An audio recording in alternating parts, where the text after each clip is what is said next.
ಅಮಜೇಶ್ವರಿ ಏತ ನೀರಾವರಿ ಯೋಜನೆಗೆ ಚಾಲನೆ ನೀಡ್ತಾ ಇರುವ ವಿಚಾರಕ್ಕೆ ಸಂಬಂಧಪಟ್ಟಂತೆ ಸವದಿ ವಿರುದ್ಧ ಹರಿಹಾಯ್ದಿದ್ದಾರೆ ಮಾಜಿ ಶಾಸಕ ಮಹೇಶ್ ಕುಮಟಳ್ಳಿ. ಇದು ಬಿಜೆಪಿ ಸರ್ಕಾರದ ಅವಧಿಯ ಕಾಮಗಾರಿ ಅಂತ ಮಹೇಶ್ ಕುಮಟಳ್ಳಿ ಅವರು ಆರೋಪಿಸಿದ್ದಾರೆ.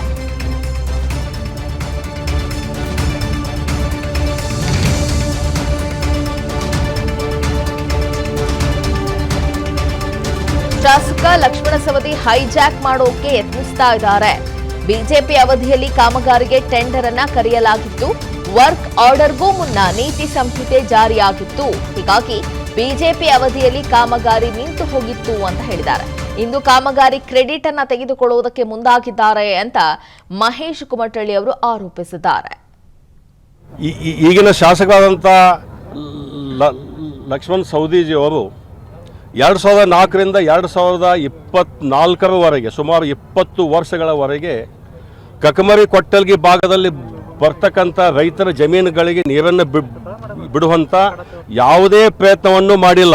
ವಿಷಯವಂಥದ್ದು ಕಾಮಗಾರಿ ಇದನ್ನು ನೀವೇನು ಹೈಜಾಕ್ ಮಾಡಕ್ಕೆ ಹೊಂಟಿದ್ರಲ್ಲ, ಇದು ಶುದ್ಧ ತಪ್ಪು. ಇದು ನಾವು ಮಾಡಿದಂಥ ಕಾರ್ಯ.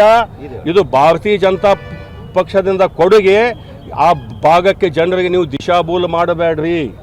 ಅವರು 29ಕ್ಕೆ ಅದು ಕೋಡ್ ಆಫ್ ಕಂಡಕ್ಟ್ ಬಂದಾಗ ಅವತ್ತನೇ ಫೈನಾನ್ಷಿಯಲ್ ಬಿಡ್ ಓಪನ್ ಆಗೋದು ಕೊನೆ ದಿನಾಂಕ. ನಾವು ಸ್ಪಷ್ಟವಾಗಿ ಹೇಳಬೇಕು. ಅಮಜೇಶ್ವರಿ ಏತ ನೀರಾವರಿ ಯೋಜನೆಗೆ ಚಾಲನೆ ನೀಡ್ತಾ ಇರುವ ವಿಚಾರಕ್ಕೆ ಸಂಬಂಧಪಟ್ಟಂತೆ ಸವದಿ ವಿರುದ್ಧ ಹರಿಹಾಯ್ದಿದ್ದಾರೆ ಮಾಜಿ ಶಾಸಕ ಮಹೇಶ್ ಕುಮಟಳ್ಳಿ. ಇದು ಬಿಜೆಪಿ ಸರ್ಕಾರದ ಅವಧಿಯ ಕಾಮಗಾರಿ ಅಂತ ಮಹೇಶ್ ಕುಮಟಳ್ಳಿ ಅವರು ಆರೋಪಿಸಿದ್ದಾರೆ.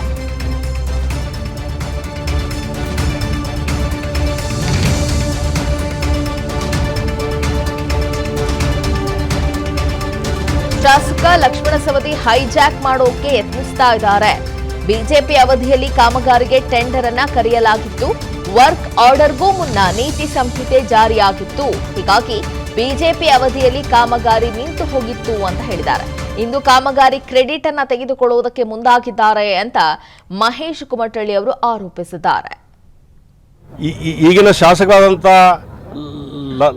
ಲಕ್ಷ್ಮಣ ಸವದಿಜಿ ಅವರು 2004ರಿಂದ 2024ರವರೆಗೆ ಸುಮಾರು 20 ವರ್ಷಗಳವರೆಗೆ ಕಕಮರಿ ಕೊಟ್ಟಲ್ಗಿ ಭಾಗದಲ್ಲಿ ಬರ್ತಕ್ಕಂಥ ರೈತರ ಜಮೀನುಗಳಿಗೆ ನೀರನ್ನು ಬಿಡುವಂಥ ಯಾವುದೇ ಪ್ರಯತ್ನವನ್ನು ಮಾಡಿಲ್ಲ.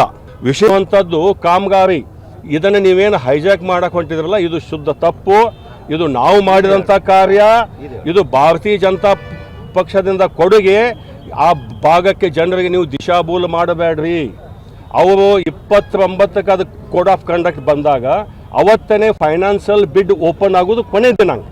ನಾವು ಸ್ಪಷ್ಟವಾಗಿ ಹೇಳಬೇಕು. ಅನುಕ್ಷಣದ ಸುದ್ದಿಗಳಿಗಾಗಿ ವಿಸ್ತಾರ ನ್ಯೂಸ್ ಯೂಟ್ಯೂಬ್ ಚಾನೆಲ್ ಸಬ್ಸ್ಕ್ರೈಬ್ ಮಾಡಿ. ಹೊಸ ಸುದ್ದಿಗಳ ನೋಟಿಫಿಕೇಶನ್ಗಾಗಿ ಬೆಲ್ ಐಕಾನ್ ಕ್ಲಿಕ್ ಮಾಡಿ. ಲೇಟೆಸ್ಟ್ ಅಪ್ಡೇಟ್ಸ್ಗಾಗಿ www.vistaranews.com ವೆಬ್ಸೈಟ್ಗೆ ವಿಸಿಟ್ ಮಾಡಿ.